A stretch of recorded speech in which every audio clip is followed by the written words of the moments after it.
नमो भगवते तस्मै कृष्णायाद्भुतकर्मणे रूप नाम विभेदेन जगत कीर्तियो यतः सच्चिदानन्दरूपाय विश्वभूतपत्यादिहेतवे तापत्रय विनाशाय श्रीकृष्णाय वयं नुमे। श्रीमद्भागवत महापुराण एकादश स्कंद अध्याय 27वां क्रिया योग का वर्णन। उद्धव जी ने पूछा, भक्त वत्सल श्री कृष्ण, जिस क्रिया योग का आश्रय लेकर जो भक्तजन जिस प्रकार से जिस उद्देश्य से आपकी अर्चा पूजा करते हैं, आप अपने उस आराधन रूप क्रिया योग का वर्णन कीजिए।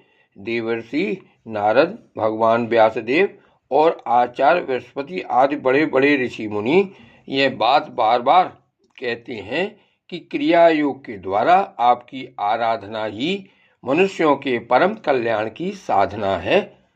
यह क्रिया योग पहले आपके मुखारबिंद से ही निकला था। आपसे ही ग्रहण करके इसे ब्रह्मा जी ने अपने पुत्र भृगु आदि महर्षियों को और भगवान शंकर ने अपनी अर्धांगिनी भगवती पार्वती जी को उपदेश किया था।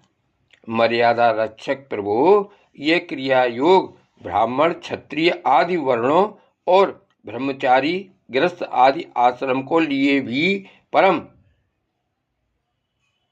कल्याणकारी है। मैं तो ऐसा समझता हूँ कि स्त्री शूद्रादि के लिए भी यही सबसे श्रेष्ठ साधना पद्धति है। कमल नयन श्याम सुंदर, आप शंकर आदि जगदीश्वरों के भी ईश्वर हैं और मैं आपके चरणों का प्रेमी भक्त हूँ।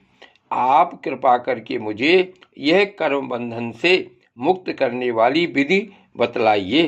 भगवान श्री कृष्ण ने कहा, उद्धव जी, कर्म कांड का इतना विस्तार है कि उसकी कोई सीमा नहीं है, इसलिए मैं उसे थोड़े में ही पूर्वापर क्रम से विधि पूर्वक वर्णन करता हूँ।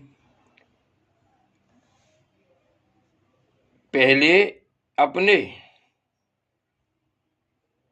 अधिकारानुसार शास्त्रोक्त विधि से समय समय पर यज्ञोपवीत संसार के द्वारा संस्कृत होकर द्विजित प्राप्त करे। फिर श्रद्धा और भक्ति के साथ ये किस प्रकार मेरी पूजा करे, इसकी विधि तुम मुझसे सुनो। भक्ति पूर्वक निष्कपट भाव से अपने पिता एवं गुरु रूप मुझ परमात्मा का पूजा की सामग्रियों के द्वारा मूर्ति में, वेदी में, अग्नि में, सूर्य में, जल में, हृदय में अथवा ब्राह्मण में, चाहे किसी में भी आराधना करे।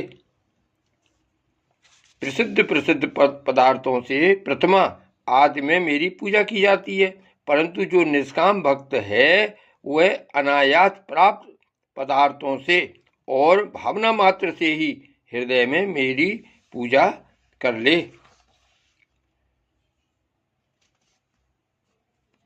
इसके बाद प्राणायाम के द्वारा प्राणवायु और भावनाओं द्वारा शरीरस्थ अग्नि के शुद्ध हो जाने पर हृदय कमल में परम सूक्ष्म और श्रेष्ठ दीपक शिखा के समान मेरी जीव कला का ध्यान करे।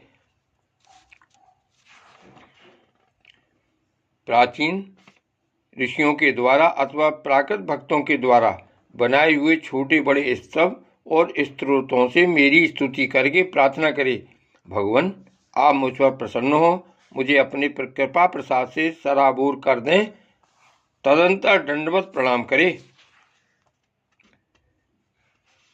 जो निष्काम भाव से मेरी पूजा करता है उसे मेरा भक्ति योग प्राप्त हो जाता है और उस निरपेक्ष भक्ति योग के द्वारा वह स्वयं मुझे प्राप्त कर लेता है।